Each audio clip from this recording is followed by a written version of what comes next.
Hello, so this is a quick tutorial on how to use Blackboard Collaborate Ultra for online teaching.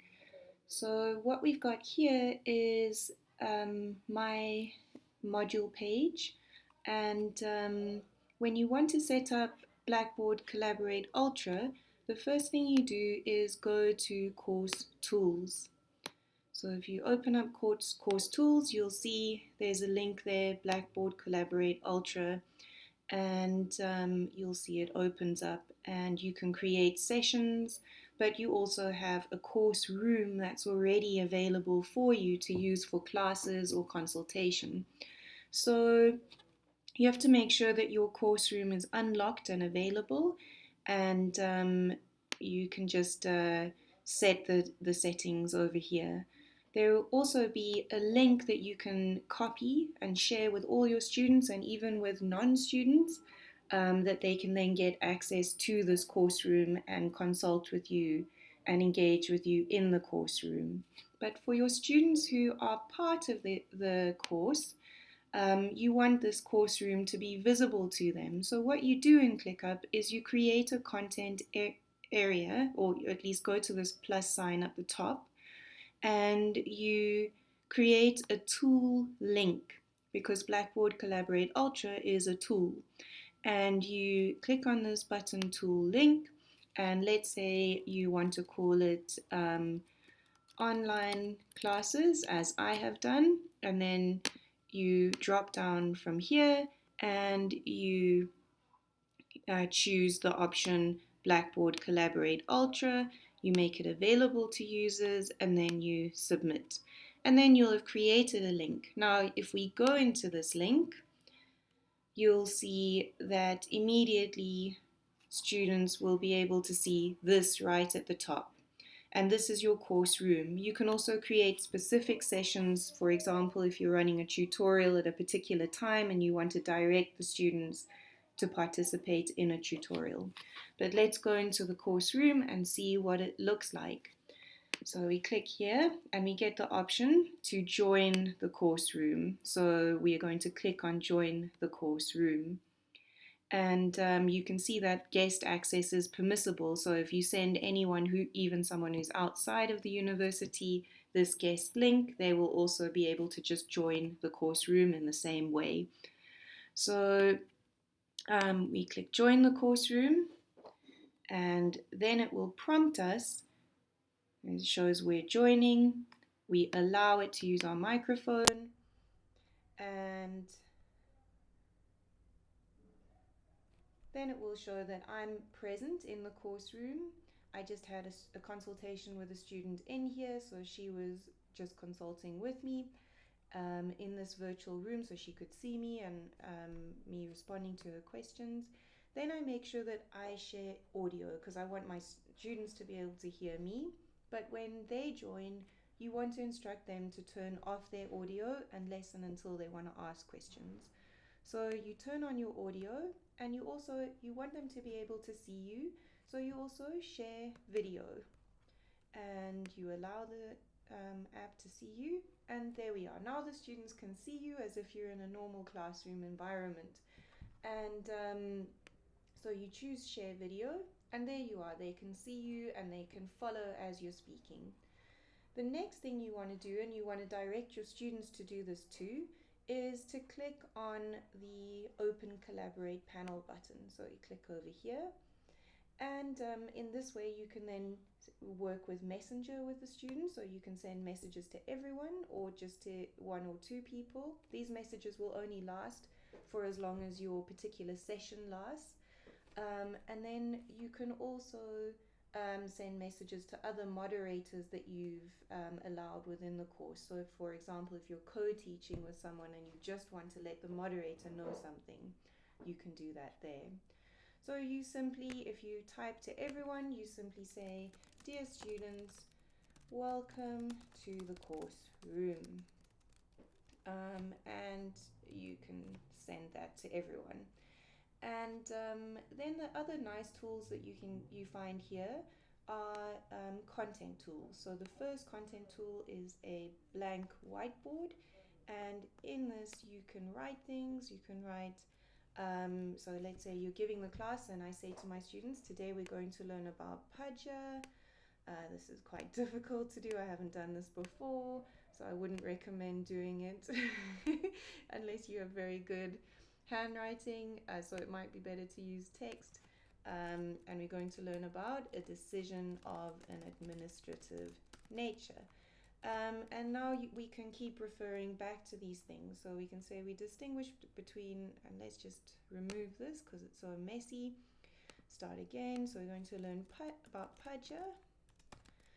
And we're going to learn about how it's different from legality and how this difference depends on whether or not the decision at issue is one of an administrative nature or not. So then you can use this Blackboard environment to, as you explain the concepts that you're teaching the students about during the lecture. Another really nice tool is the Share Files tool. So one of the tools that I've already set up for my online teaching is sharing of slides. So I've uploaded my slides. If you wanted to upload slides, you would simply drag something from your desktop into this Add Files area. Then it will appear here. Then you click on that and you say Share Now. And then it asks you to select a slide to begin sharing. So again, we can simulate a lecture environment and we can say to the students, so I'll select this slide. You should obviously have done all of this before the class begins.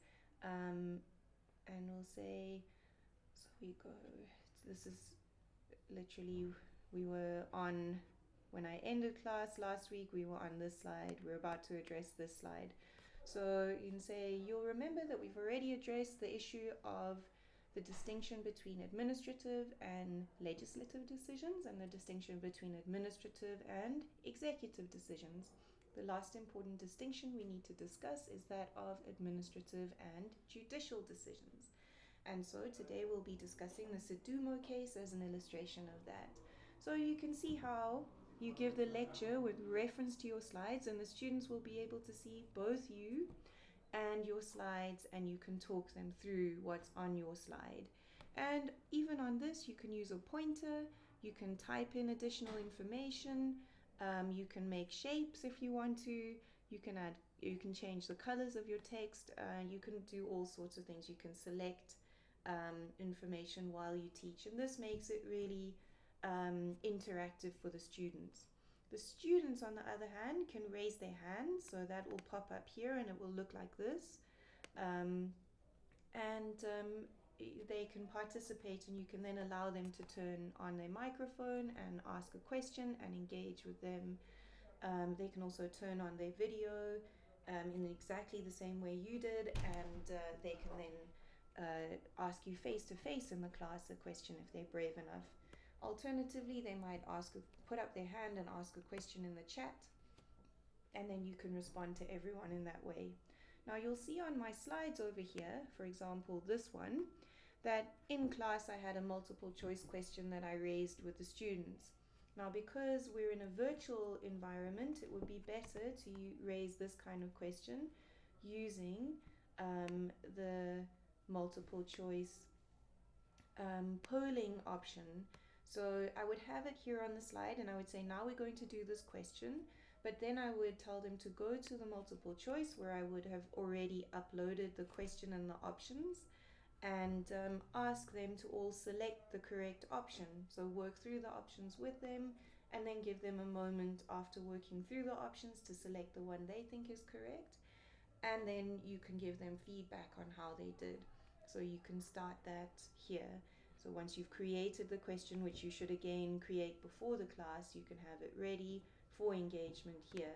Similarly, you can have pre-prepared yes/no answers that you can have ready and available for when the class starts. So these are some of the options you can use Blackboard Collaborate Ultra for. I've used it for a master's class previously last year. It was a really successful class. Obviously the limitation is that students have to have access to internet, but they don't need access to computers. They can use this forum on their cell phones, and it works really well on your cell phone. I've been part of a lecture in this forum where I had to leave early, but I continue to remain involved in the lecture on my cell phone with my headphones on and my microphone on my headphones. I was able to participate still in the lecture. So it's a brilliant mechanism. And I was able to use my data for that 4G, and it didn't actually use up a lot of data. Obviously, that's relative. So you would have to warn your students to make sure they go into a area with free Wi-Fi before class starts, or to make sure they have ample data. And the one thing I'm not sure about is if they are unable to do that for any reason, how we would cope. My proposal is that I will not only make the lecture available in real time in this fashion, but I will also screen record the lecture using the screen recording function on my computer. For mine, that's a QuickTime screen recording app that I have uploaded for free. But for others might have a different app that you upload. So you screen record this whole process so that you can then share it on YouTube after class as well, and students who weren't able to participate can then participate in that manner by at least watching the video after the fact and hopefully catching up. So yeah, I hope you find this helpful, and I have also done a similar video for students to see how they can get on to a class environment and participate, and I will share that one too.